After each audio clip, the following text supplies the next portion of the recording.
만나서 반갑습니다. 개천에서 용재한다의 김용재입니다. 자, 오늘도 이렇게 우리 시청자분의 사연과 함께 시작을 해보겠습니다. 마음 많은 20대인 50대의 아이 둘 아빠입니다. 저는 반도체 업계 종사자로서 저희 회사 주식을 살 수는 없어서 반도체 관련하여 대장인 삼성전자를 아이들이 대학교에 입학했을 때 도움이 되었으면 하여 은행 적금보다는 이자율이 높을 것으로 계산해서 매달 적금 형식으로 투자를 하고 있습니다. 그래서 평단이 높지도 낮지도 않은 상황이지만 요즘 저의 투자 가치관이 흔들려서 고민입니다. 사람 마음이라는 게 아무리 제가 업계 종사자이지만 주변에서 좋다 하는 주식들이 몇백 프로씩 날아가는 걸 보면 제 스스로 마음을 다잡기가 너무 어렵습니다. 예를 들어서 삼성전자가 못해도 10만원을 간다 하면 제 평균 단가가 5만원이면 100% 수익이면 엄청 큰 수익이 아닙니까? 그런데 뭐 몇 개월 사이에 100% 200% 아니면 단기간에 150% 이렇게 가버리면 나도 그런 주식을 매수하고 다른 주식을 샀으면 투자 예수금도 늘고 해서 아이들한테 더 도움이 될 수 있을 텐데 라는 아쉬움이 남습니다. 하지만 수익금을 챙겨서 다른 종목으로 갈아탈 용기가 없습니다. 이대로 영원히 삼성전자만 투자해도 괜찮을까라는 믿음 점점점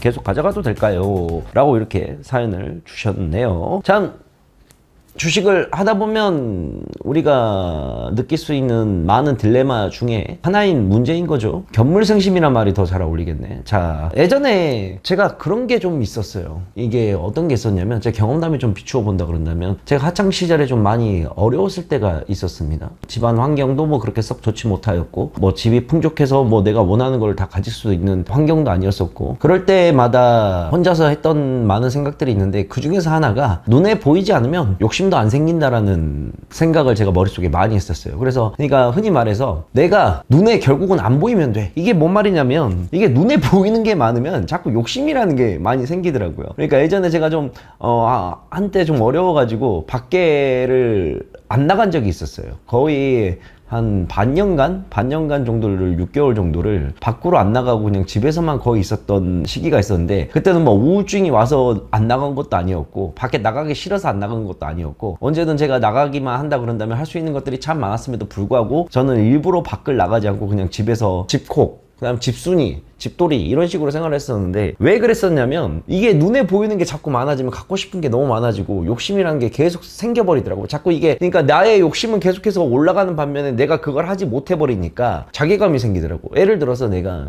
자동차를 사고 싶어. 근데 내가 밖에를 돌아다니면 자동차들이 많이 보이잖아요. 그러면 자꾸 자동차가 갖고 싶어져. 근데 나는 자동차를 아직 살 능력이 안 돼. 그러면 자꾸 내 자신한테 너무 화가 나는 거지. 아 갖고 싶다. 근데 나는 그걸 가질 형편이 안 되니까 자꾸 내 자신한테 화가 나는 거야. 그러다 보니까 에이 그냥 안 보고 말지 이런 생각으로 이제 해버리게 된 거예요. 그러니까 우리가 이걸 이제 이야기를 왜 하냐면 주식이라는 것도 좀 그렇다고 생각을 해요. 올 한 해 동안 2차전지가 올라간 게 뭐 기본 몇백 프로는 간 종목들이 되게 많으니까. 그런데 반면에 나는 2차전지를 결국 탑승을 하지 못해가지고 다른 종목을 가지고 있는데 근데 이 종목의 특성도 이제 우리가 잘 생각해야 되는 게 이분처럼 삼성전자를 나는 뭐 하루 이틀에 팔 생각도 아니고 내 자녀들한테 자녀들이 뭐 20대 마음만이 20대인 50대 아저씨구나. 자녀들이 이제 아직 몇 살인지 모르겠지만 나중에 대학 갈 때 내가 갖고 있는 삼성전자를 10년 후든 20년 후든 팔게 되면 은행 이자보다 많은 수익을 얻을 수가 있으니까 그걸 팔아서 뭐 애기들에게 뭐 대학 등록금을 주든 아니면 집을 살 때 보태주든 뭐 이런 식으로 하려고 하는 거다 보니까. 근데 이분은 삼성전자를 지금 몇십 년 가져가기로 마음을 했는데 자꾸 눈에 보이는 것들이 결국은 2차전지 관련된 것들이 월 한 해 100%, 200%, 300% 가버리는 걸 보니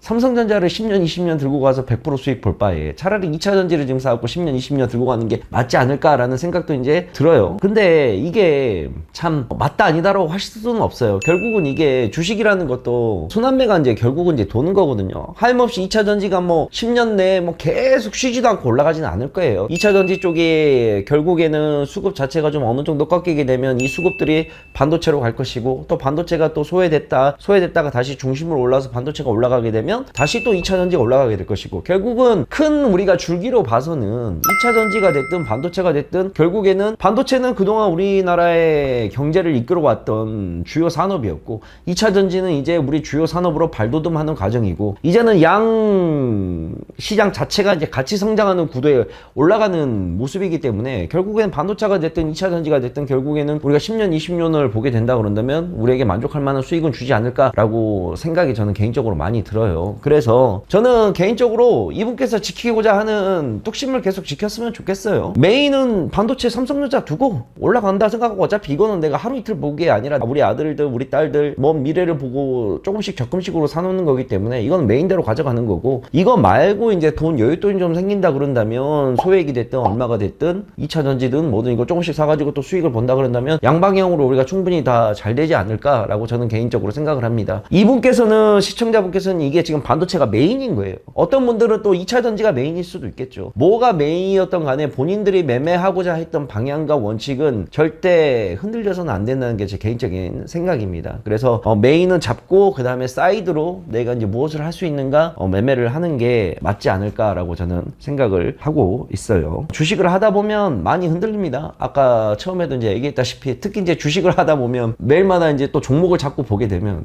예전에 그런 것도 있어요. 주식을 할 때는 내 종목만 보는 게 최고라는 말도 있어. 내 종목만. 물론 이게 또 어불성설인 게 좀 모순인 것도 있는데, 왜냐하면 주식을 하는 사람들은 매일 경제 상황을 체크를 하고 시장의 주도주가 뭔지, 시장의 테마주가 뭔지 이런 거를 매일 살펴보면서 그 흐름에 맞게 투자해야 되는 것도 물론 중요하긴 한데, 이거를 간과할 수는 없지 우리가. 그런데 의외로 종목 사놓고 내 종목만 보는 것도 어찌 보면 답이 될 수가 있어. 왜? 눈에 보이는 게 많으면 자꾸 많이 흔들리거든. 특히나 막 급등주들 막 이런 것들 보게 되면, 야 이거 지금 내가 이거 나는 한 3개월 갖고 있는데 수익률이 이제 5% 10%밖에 안 되는데, 급등주들 고점이든 뭐든 그냥 한번 잘 타면 뭐 3일만 해도 10% 20% 30% 먹을 수 있는 건데, 그런데 꼭 이상하게 내가 눈에 보이는 게 많았고 자꾸 급등주를 타는 순간 물리게 되더라고. 이게 시장의 불변의 진리야. 그래서 중요한 거는 결국에는 내 매매 스킬에 대한 내가 확신이 어느 정도 있느냐, 그리고 내가 얼마나 절제가 되느냐. 종목 갈아타는 거 나쁘지 않아. 언제든지 종목 갈아타야지. 급등주 따라가는 거 무조건 나쁘진 않아. 급등주 따라가서 고점에서 뭐 내가 들어가서 20% 30% 먹는다 한들 그게 뭔 잘못이야. 근데 우리가 보통 주식을 하는 이제 흔히 말하는 뭐 고수가 됐든 전문가 됐든 하는 말들이 뭐야, 고점에서는 자꾸 사지 말라고 하잖아. 그거는 일반적인 통상적인 이론이라는 거야. 당연히 그렇게 얘기를 해야지. 왜냐, 한두 명의 시청자가 아니라 수천 명의 시청자, 대중을 상대로 하는 거에서 그러면 위험한 길을 가라 그래? 안전한 길을 가라 그래? 당연히 안전한 길을 좀 가라고 얘기를 할 수밖에 없고, 근데 그 개별 안에서는 위험한 거에 대한 도전을 하는 게 결국은 나쁜 건 아니다라고 난 생각을 해. 다만 본인의 매매에 대한 확신, 그래서 정확한 투자 원칙, 나는 비록 고점에 들어가지만 내가 이걸 리스크를 알고 있기 때문에 내가 이게 손실을 봤을 때 나는 얼마에 빠져나올 수 있다, 난 정확하게 컴퓨터처럼 기계로 매매를 할 수가 있다 라는 정말 매매에 대한 확신과 마인드가 있다 그런다면 고점 투자하는 것도 난 나쁘지 않다고 생각을 해. 근데 일반 투자자들은 보통 그게 굉장히 힘들다 보니 좀 더 안정적인 길을 가라. 그러면 그 안정적인 길은 뭐다? 분할 매수하고 낮은 가격에서 사라 라고 이제 얘기를 이렇게 할 수밖에 없는 것이고, 투자에는 늘 그렇지만 왕도라는 게 없고 법도라는 게 없고, 결국엔 투자는 뭐야? 투자의 결국 마지막 최종 진리는 뭐가 됐든 도가 됐든 내가 매매를 해서 내 계좌가 불어나는 것만 된다 그런다면 그거는 그 누구도 뭐라 할 수 없는 영역인 거야. 왜? 나는 이렇게 해서 돈을 벌었기 때문에. 그래서 우리 시청자분께서도 결국 뭐 본인이 선택을 하는 것이지만, 그래도 저는 메인은 삼성전자로 그냥 계속 냅두시고 본인이 하려고 했던 투자기 때문에, 삼성전자가 뭐 본인이 삼성전자를 반도체에서도 반도체 쪽 일을 하고 계시니까 반도체가 당장 없어질 사업은 아니잖아요. 더군다나 AI 반도체가 요즘 다시 떠오르는 시점에서 삼성도 반드시 AI 쪽에 무게를 기울일 수밖에 없는 것이고, 그러면 결국 산업의 성장이라는 것은 같이 이루어지게 되면 훨씬 더 시너지 효과가 많이 일어나기 때문에 2차 전지가 됐든 반도체든 결국은 같이 또 올라오면서 키 맞추기를 할 수밖에 없다라고 생각을 하고 있습니다. 남이 잘 될 때 남이 간다 그래서 무조건 따라가는 거는 또 한꺼풀만 벗겨보면 또 그만큼 리스크가 있는 거라고 저는 생각을 해요. 그래서 그 부분을 한번 잘 생각을 하면서 우리 투자자분께서 매매를 좀 진행을 해주셨으면 좋겠습니다. 자, 오늘은 이렇게 좀 삼성전자를 좀 가지고 계신 우리 시청자분의 사연과 함께 이야기를 나눠봤습니다. 뭐 이분만 그러겠습니까? 삼성전자 10만전자 98,000원까지 올라갔을 때도, 그때도 많은 사람들이 삼성전자에 대한 미래를 믿었기 때문에 산 분들도 있을 테고, 지금 비록 2차 전지가 많이 상승을 하고 있지만 실질적으로 데이터를 보게 되면 2차 전지를 갖고 있는 개인들의 비중이 삼성전자를 갖고 있는 개인들의 비중보다 훨씬 더 적습니다. 아직도 대한민국의 많은 투자자분들께서 삼성전자를 더 많이들 갖고 계세요. 근데 이분들이 요즘 많이 흔들리긴 하죠. 지금이라도 삼성전자를 팔고 2차 전지를 사야 되나? 어떤 선택이든 간에 결론은 없습니다. 시장의 순환매는 이루어지는 것이고, 본인의 돈이 들어간 투자기 때문에 항상 생각을 잘 하시면서 매매를 한번 진행해 보시길 바랍니다. 자, 오늘은 여기까지 하겠습니다. 다음에 또 다른 사연으로 만나 뵙도록 할게요. 안녕. 주식 상담소는 아래에 남겨주시면 되겠습니다.